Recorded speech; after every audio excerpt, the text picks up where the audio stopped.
जय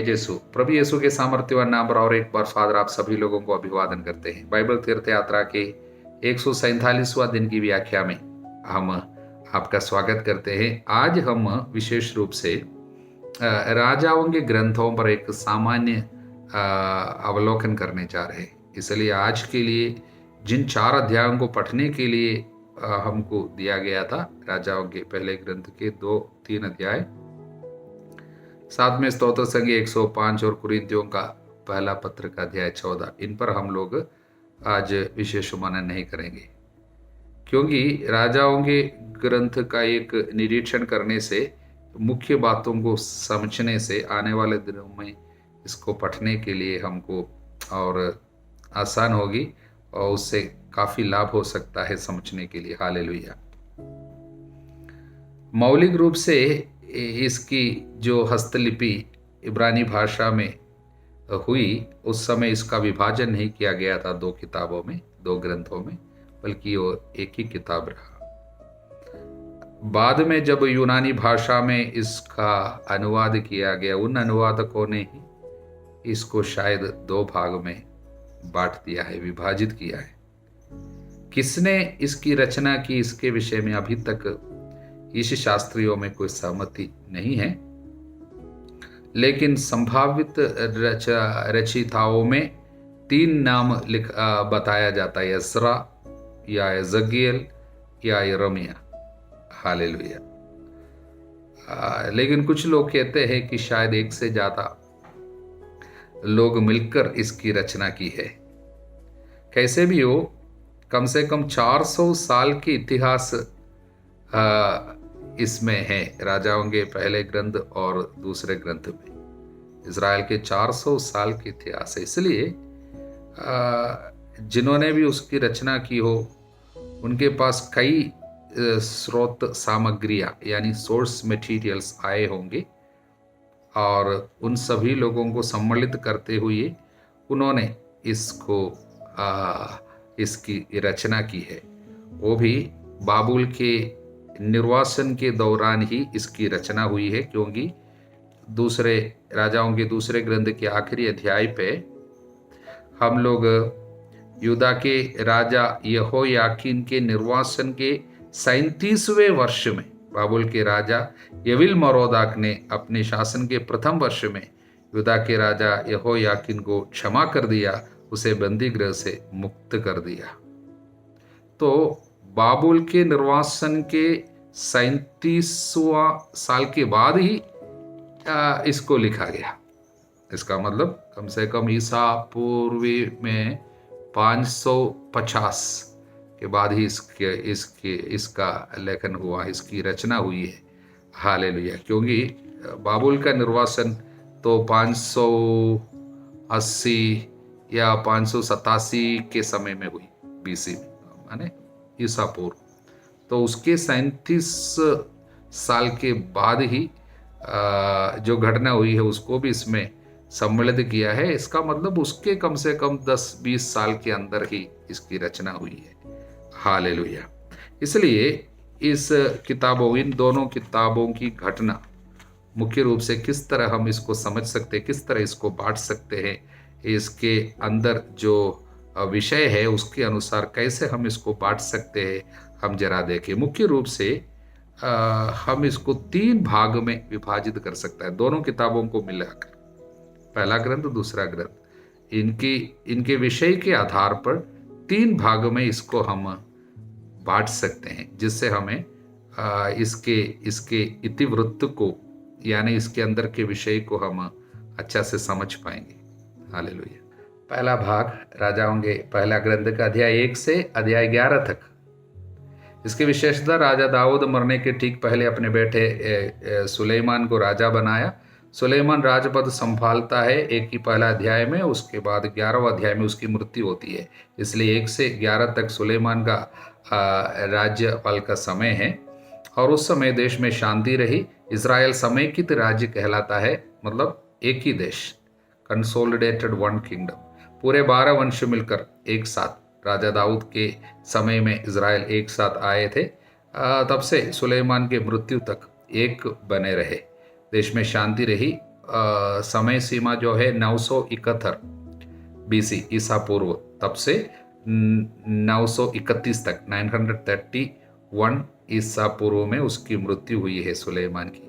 अब जानते हैं ईसा पूर्व जो बीसी है उसकी गिनती कैसे उल्टी गिनती है, इसलिए 971 से 931 तक। हालेलुया।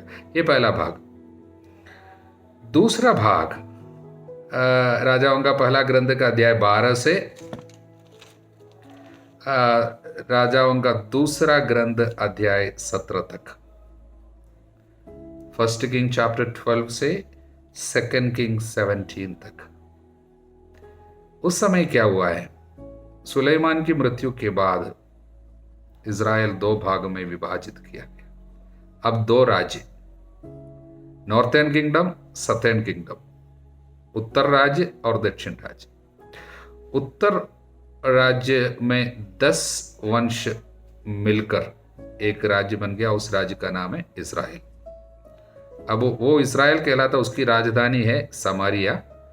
और दक्षिण राज्य में 2 वंश, यूदा वंश और बेनियामिन, ये दोनों मिलकर एक राज्य बनाया। वो है राज्य का नाम यूदा और उनकी राजधानी यरूशलेम। हालेलुया। इसलिए इस दौरान जो है सुलेमान की मृत्यु के बाद कम से कम 200 साल की समय सीमा है वहाँ। और उस समय प्रभु की जनता इस तरह 2 राज्यों में विभाजित होकर अक्सर एक दूसरे से लड़ते, कभी आपस में मिलते जुलते, और एक ही समय 2 राजाओं के शासन में, यानी यूदा के एक राजा, इज़राइल का दूसरा राजा। इसलिए 2 राजा संग एक ही साथ शासन करते थे इस्राएलियों के ऊपर। और इस तरह कब तक चला? जब तक असूर का राजा आकर इज़राइल के ऊपर अधिकार किया। यूदा को पराजित नहीं कर सका, इज़राइल को पराजित किया। नॉर्थर्न किंगडम समाप्त। समारिया को उसने अपने अधीन कर लिया। और इस 10 वंश के लोग मिलकर जो राज्य बनाया था इज़राइल, अब नहीं रहा। वो दूसरे ग्रंथ के राजाओं के दूसरे ग्रंथ के 17वां अध्याय में हम इज़राइल का पतन यानी समरिया का पतन हम लोग पढ़ते हैं। और सभी इज़राइलियों को निर्वासन में लेकर चला गया। ये 721 बीसी में, यानी ईसा पूर्व। तो ये समय सीमा, दूसरा भाग का समय सीमा 931 में सुलेमान की मृत्यु हुई थी। और तब से 721 में असूर के राजा आकर इज़राइल को नष्ट किया था, समाप्त किया था, अपने अधिकार उनके ऊपर जताया था, इज़राइलियों को निर्वासन में ले गया था। ये कहाँ पर लिखे हैं? दूसरे ग्रंथ के अध्याय 17 में। इसलिए पहला ग्रंथ अध्याय 12 से दूसरा ग्रंथ अध्याय 17 तक ये दूसरा भाग। हालेलुया। तो इस समय 2 राज्य में इज़राइल, ईश्वर के जनता, ईश्वर की जनता 2 राज्य में रहा, 2 राजाओं के अंदर रहा। हालेलुया। इस भाग को, इस लंबे भाग को हम लोग और 4 उप विभाग में बांट सकते हैं। पहला उप विभाग राजाओं का पहला ग्रंथ के अध्याय 12 से अध्याय 16 तक, वहाँ पर यूदा और इज़राइल के राजाओं का विवरण। एक यूदा राजा, दूसरा इज़राइल का राजा, उनका वृत्तांत हम लोग देखते हैं। इसलिए विभाजित राज्य का विवरण है 12 से 16 तक। और उसके बाद दूसरा उपविभाग है, उसके अंदर नबी एलिया। पहला राजाओं का पहला ग्रंथ अध्याय 17 से राजाओं का दूसरा ग्रंथ अध्याय 2 तक एलिया का विवरण है। उसकी सेवागारी, उसकी मिनिस्ट्री, किस तरह उसने सेवा किया, किस तरह उसने ईश्वर के राज्य के प्रति, ईश्वर के प्रति उत्साह के कारण वो जलता रहा, उसके अंदर एक आग थी। और किस तरह, क्योंकि मूर्ति पूजा बढ़ती जा रही है, उस समय इस नबी के द्वारा प्रभु किस तरह लोगों को चेतावनी दिया अपनी ओर मुड़ने के लिए, और उनको मौका दे रहा था। इसका विवरण है राजाओं का पहला ग्रंथ का अध्याय 17 से दूसरे ग्रंथ के अध्याय 2 तक। और तीसरा उपविभाग जो है नबी एलीशा की सेवा। नबी एलीशा की सेवा राजाओं का दूसरा ग्रंथ के अध्याय 3 से राजाओं का दूसरा ग्रंथ अध्याय 10 तक। हालेलुया। उसमें नबी एलीशा की सेवाकारी को हम लोग पढ़ते हैं। और चौथा उपविभाग जो है वो यूदा और इस्राएल के राजाओं का विवरण फिर से वो है अध्याय 11 से दूसरा राजाओं का दूसरा ग्रंथ अध्याय 11 से अध्याय 17 तक। अध्याय 17 में समरिया का पतन यानी इज़राइल राज्य अब समाप्त, फिर बाकी क्या रह जाएगा, केवल यूदा राज्य रह जाएगा। इसलिए ये दूसरा भाग जो है इसमें राजाओं का पहला ग्रंथ का अध्याय 12 से दूसरे ग्रंथ के अध्याय 17 तक, यहाँ का विवरण हमको समझ में आया। दो भाग में इज़राइल जीवन बिताते थे, एक यूदा राज्य, एक इज़राइल राज्य। इन दोनों में अक्सर लड़ाई होते थे और मूर्ति पूजा एकदम बढ़ती जाते थे। बहुत गंदे और दुष्ट राजा लोग शासन करते थे। बहुत कम यूदा में कुछ अच्छे राजा आया, नहीं तो पूरे खतरनाक और खराब राजा लोगों ने पूरे इज़राइलियों का मन प्रभु से दूर कर दिया। इसलिए विपत्ति आई, इस्राएल गुलामी में और चला गया, यानी निर्वासन में चला गया, अस्सूर में। ये संदेश हमें दूसरा भाग में मिलते हैं। हालेलुया। अब हम तीसरे भाग को देखेंगे। तीसरा भाग राजाओं का दूसरा ग्रंथ के अध्याय 18 से अध्याय 25 तक। उसकी विशेषता, उस समय केवल यूदा राज्य अस्तित्व में है, इज़राइल तो निर्वासन में चला गया। और उसके बाद कम से कम 140 साल तक यूदा अस्तित्व में रहा। इसलिए यूदा राजाओं के बारे में हम लोग इन अध्यायों पर पढ़ते हैं।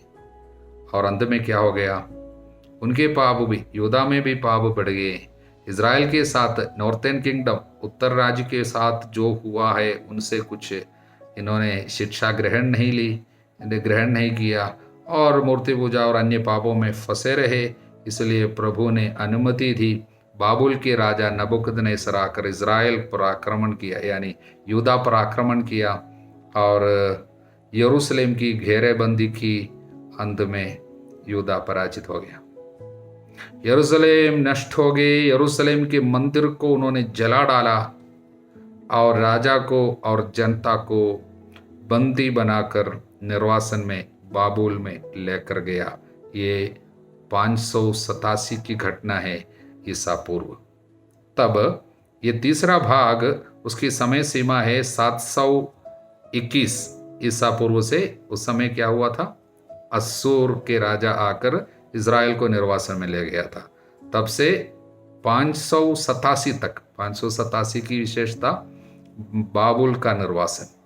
इसलिए दो निर्वासन के बीच में ये तीसरा भाग खड़े हैं, वो है राजाओं का दूसरा ग्रंथ का अध्याय 18 से अध्याय 25 तक। इस तरह हम लोग पूरे राजाओं के ग्रंथ को हम लोग देख चुके हैं। अब इसमें से प्रभु हमको क्या संदेश देना चाहते हैं, इस पूरे दोनों ग्रंथ से, राजाओं के ग्रंथ में हमने इतने राजाओं को देखा, इज़राइल के इतिहास को देखा, इससे प्रभु क्या संदेश देना चाहते हैं। हालेलुया। वास्तव में राजाओं का ग्रंथ एक बहुत बड़ी चेतावनी है। धिक्कार उन्हें जो प्रभु को भूल जाते हैं। ये हमको बताते हैं प्रभु को भूल जाने से क्या होगा। कोई भी हो, कितने बड़ा राजा क्यों ना हो, कितने बड़ा सम्राट क्यों ना हो, प्रभु को भूलने से एक व्यक्ति के जीवन में, परिवार में, समाज में, देश में क्या होता है। वचन कहता है, स्तोत्र संख्या 25 वचन 3 में है, निराश वे हो जाते हैं जो अकारण तुझे त्यागते हैं। निराश हो जाते हैं। प्रभु ने चेतावनी दिया था, विधि विवरण के अध्याय 6 वचन 12, सावधान रहो और अपने प्रभु ईश्वर को मत भूलो, जो तुम लोगों को मिस्र देश से, गुलामी के घर से निकाल लाया था। उसको भूलने से, वचन 15, ऐसा ना हो उसका क्रोध तुम पर भटक उठे। उसका क्रोध मतलब उसका न्याय, क्योंकि प्रभु न्यायी है, वो न्याय करेगा। पाप आपके ऊपर दंड लाएगा और वे देश की भूमि से तुमको मिटा दे, देश की भूमि से मिटा दे। अब देखिए इस्राएल के ऊपर क्या हुआ, कैसे शुरू किया था, कितना बड़ा साम्राज्य प्रभु ने खड़ा कर दिया था दाऊद के समय में और सुलेमान के समय। देश की संपत्ति यानी पृथ्वी की संपत्ति, जातियों की संपत्ति उनकी ओर प्रभु लेके आया था। लेकिन फिर क्या हुआ, वचन कहता है ये सब इसलिए हुआ, इजरायलियों ने अपने प्रभु ईश्वर के विरुद्ध पाप किया, जो उन्हें मिस्र के राजा फिरौन के हाथ से छुड़ा कर ले आया था। उन्होंने पराये देवताओं की उपासना की थी, उन लोगों की रीति रिवाजों को अपनाया था जिन्हें प्रभु ने उनके सामने से भगा दिया था। इजरायलियों ने वही किया जो प्रभु की दृष्टि में बुरा है, वही किया। सुलेमान के समय में ये शुरुआत हुई। राजा दाऊद ने पछतावा किया, माफी मांगा, प्रभु ने इसलिए उसके राज्य को स्थिर बनाया, उसके बेटे को अधिकार दिया। और हम पढ़ते हैं प्रवक्ता ग्रंथ अध्याय 47 में वचन 15, सुलेमान ने शांति के समय राज्य किया, ईश्वर ने उन्हें सब ओर से शांति प्रदान की, जिससे वे उसके नाम पर भवन बनवाए, सदा के लिए एक मंदिर की स्थापना करे। अपनी युवावस्था में अब कितने प्रज्ञा संपन्न थे, ये सब कुछ प्रभु दिया दाऊद के कारण। किंतु उसके जीवन के अंतिम समय में उसने क्या किया, सुलेमान, वचन 21 से, प्रवक्ता अध्याय 47 21 से वचन, किंतु आपने अपने को स्त्रियों पर अर्पित किया, उन्हें अपने शरीर पर अधिकार दिया, आपने अपने यश पर कलंक लगाया, अपने वंशजों को दूषित किया, वंशजों को दूषित किया, कारण स्त्रियों पर अपना जीवन अर्पित किया, अपनी संतति पर क्रोध उत्पन्न किया, उन्होंने आपकी मूर्खता पर शोक मनाया, इसलिए आपका राज्य 2 भागों में विभाजित किया गया। देखिए, जिससे इफ्राइम में एक विद्रोही राज उत्पन्न हुआ, विद्रोही राज इस्राएल। फिर भी प्रभु ने अपनी दया नहीं भुलाई, अपने शब्दों में एक को भी व्यर्थ नहीं होने दिया। उसने दाऊद के पुत्रों को मिटने नहीं दिया, अपने प्रेम पात्र के वंश का सर्वनाश नहीं किया। उसने याकूब का एक अवशेष और ये दाऊद की एक वंशज को सुरक्षित रखा। वो हम यूदा में देखा, हालेलुया। लेकिन यूदा भी पाप में आगे बढ़ता गया। राजाओं की दूसरा ग्रंथ का अध्याय 17 वचन 16, उन्होंने प्रभु अपने ईश्वर के सभी आदेशों का उल्लंघन किया। उन्होंने अपने लिए बछड़े की 2 मूर्तियां बनवाई, पूजा स्तंभ स्थापित किया, नक्षत्रों को दंडवत किया, बाल की सेवा की। उन्होंने अपने पुत्र पुत्रियों की होम बलि चढ़ाई, शकुन विचारे, जादू टोना किया। उन्होंने प्रभु को अप्रसन्न किया, विश्वासघाती बनकर वही किया जो प्रभु की दृष्टि में बुरा है। हालेलुया। इस तरह पाप बढ़ते गए, अंत में यूदा भी नष्ट हो गई। किंतु प्रभु अपनी वायदा को नष्ट होने नहीं दिया, वायदा को प्रभु पूरा किया। भले ही गुलामी में चले गए, बाबुल की गुलामी में चले गए, भले ही मंदिर ध्वस्त किया गया, 70 साल के बाद प्रभु उनको वहां से लौटा लाएगा।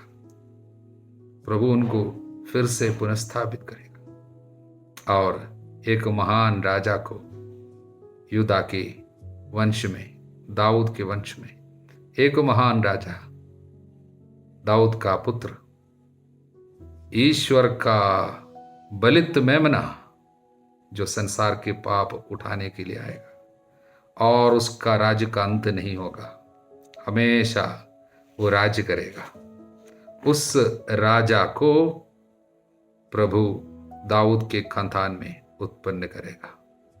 यह एक आशा इस किताब में हमको प्रभु दे रहे हैं, क्योंकि अंत में भले ही निर्वासन में है, वहां पर हम देखते हैं आखिरी अध्याय में दूसरे ग्रंथ में कि वहां पर जो नया राजा नबूकदनेस्सर के बाद आया, उसको प्रभु उनके अंतरतम में एक दया और सहानुभूति डाली इस्राएल के प्रति। इसलिए वो यूदा के राजा जो यहोयाकीम उस समय वहां पर बंदी था, उनके ऊपर सहानुभूति प्रभु ने ही लिया।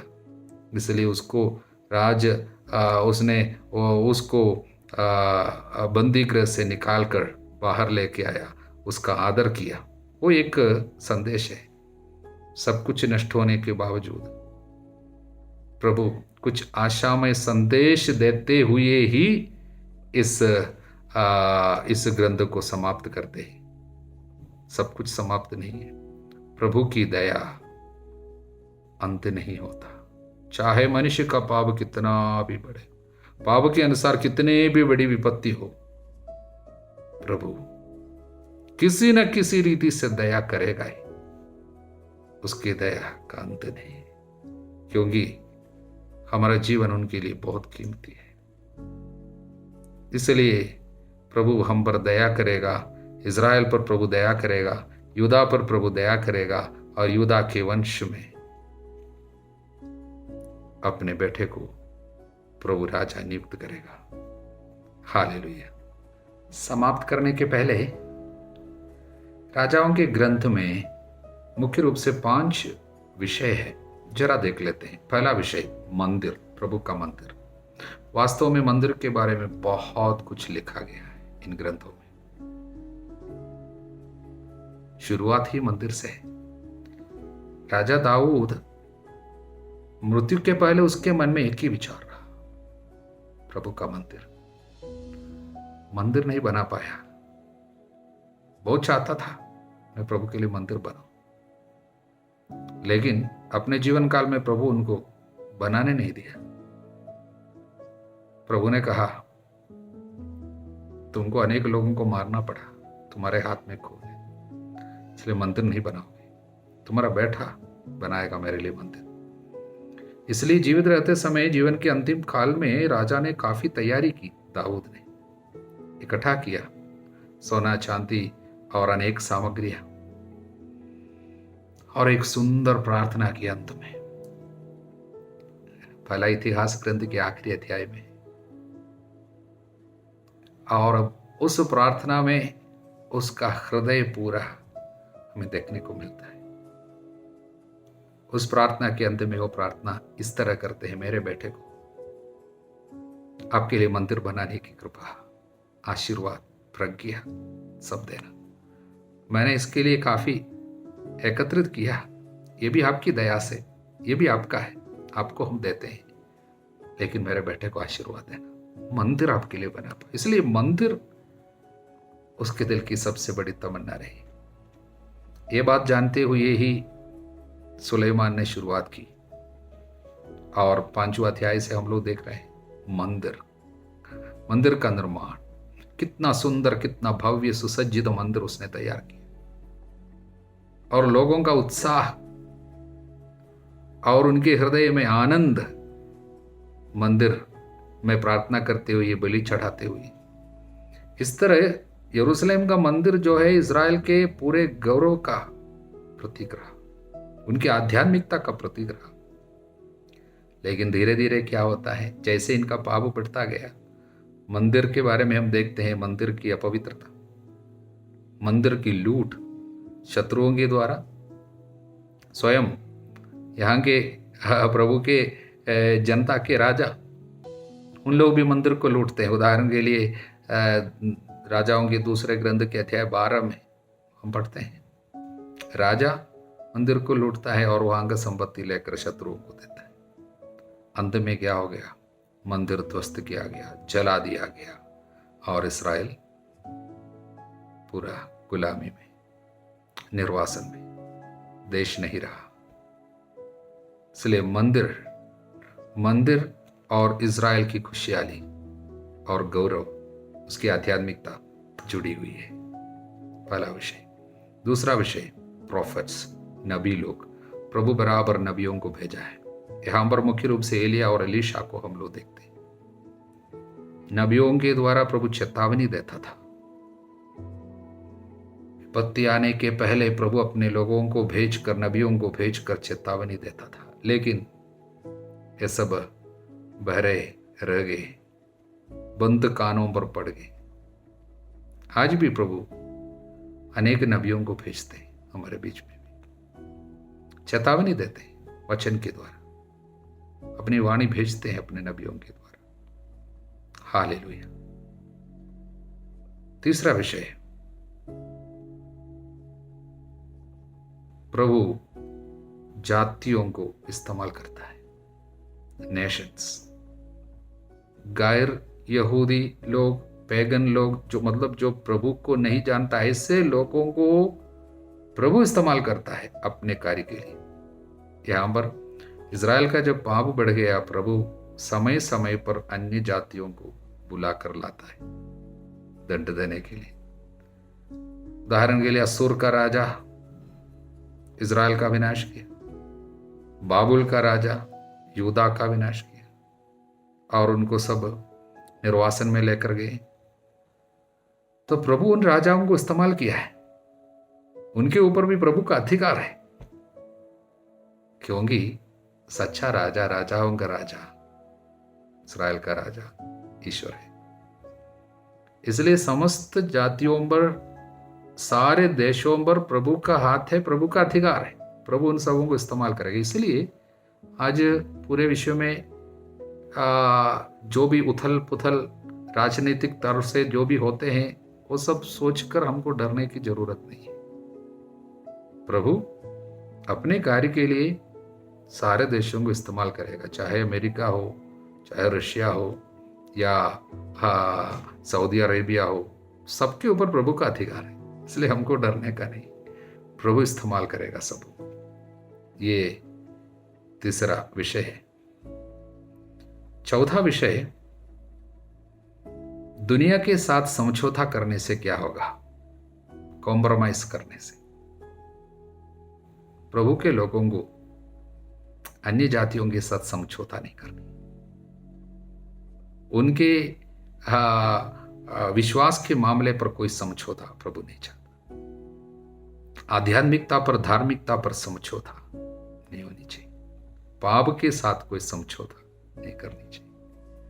इस तरह जो समझौता किया यहां पर हम लोग देखते हैं, राजा लोग कई समझौता किया, बुरे लोगों के साथ दोस्ती किया, और राजा लोग अन्य जातियों से शादी करके औरतों को लाया, पत्नियों को लाए, विश्वास में समझौता हो गया। पत्नी लोग जो आया उनको बलि चढ़ाने के लिए अनुमति दी, तुमको बलि चढ़ाने जाओ, उनकी पूजा करने की अनुमति दिया। धीरे धीरे उन लोग पूजा करने के लिए जाते समय पति को भी लेकर गया, समझौता हो गया। इसलिए उसके लिए कीमत बहुत चुकाना पड़ा। इसलिए अगर धीरे धीरे आप समझौता करेंगे अपने जीवन में, आपको कीमत चुकाना पड़ेगा। आपके ऊपर केवल नहीं, परिवार पर, देश पर विपत्ति आएगी। हालेलुया। और अंतिम विषय, द इंपैक्ट ऑफ लीडरशिप, यानी अधिकार जो प्रभु देता है उसको सही इस्तेमाल नहीं करता है, विपत्ति न केवल उस अधिकारी पर, न केवल उसके परिवार पर, अनेक लोगों पर, पीढ़ियों पर जाते हैं। इसलिए इज़राइल के राजाओं के कारण कितनी विपत्ति आई। हालेलुया। जब जब अच्छा राजा, बीच में कुछ सही धार्मिक राजा लोग भी आया यहूदा में, लेकिन इज़राइल का सारा राजा, यानी जब विभाजित हो गया इज़राइल और यहूदा में, इज़राइल में सब दुष्ट राजा लोग आए, यहूदा में कुछ अच्छे राजा भी आए, जैसे कि यहोशाफत, जोसिया, ऐसे राजाओं को कुछ अच्छे राजा लोग बीच में आए, उनको भी हम देखते हैं। जब भी राजा धार्मिक रहा, देश में शांति, संरक्षण, प्रभु की कृपा बनी रही। लेकिन राजा दुष्ट रहा, प्रजा भी दुष्ट रहे। हालेलुया। इसलिए वचन हमको क्या बताते हैं? संत पौलुस के द्वारा पवित्र आत्मा याद दिलाते हैं, सबसे पहले मैं अनुरोध करता हूं सभी राजाओं, नेताओं, अधिकारियों के लिए अनुनय विनय मध्यस्थ प्रार्थना करते रहना, जिससे हम इस दुनिया में शांतिपूर्ण जीवन बिता सके, क्योंकि पिता चाहता है सभी लोग बच जाए। अगर सबको बचना है, राजा अच्छा होना है, अधिकारी अच्छे होने हैं, इसलिए हम लोगों को राजाओं के लिए प्रार्थना करना है, देश के नेताओं के लिए प्रार्थना करना है। कहां पर लिखा है? तिमोथी के नाम पहला पत्र अध्याय 2 वचन 1, 2, 3 में लिखा है। हालेलुया। इसलिए 5 मुख्य विषय भी इसमें है। तो हम लोग पूरे राजाओं के ग्रंथ के बारे में कुछ संदेश पाए हैं, और आने वाले दिनों में इसको पढ़ते समय हमको अधिक संदेश प्रभु देते रहेंगे। हालेलुया। आप सभी लोगों को प्रभु की कृपा प्राप्त हो। आप सदा सर्वदा अनंत काल तक। आमीन।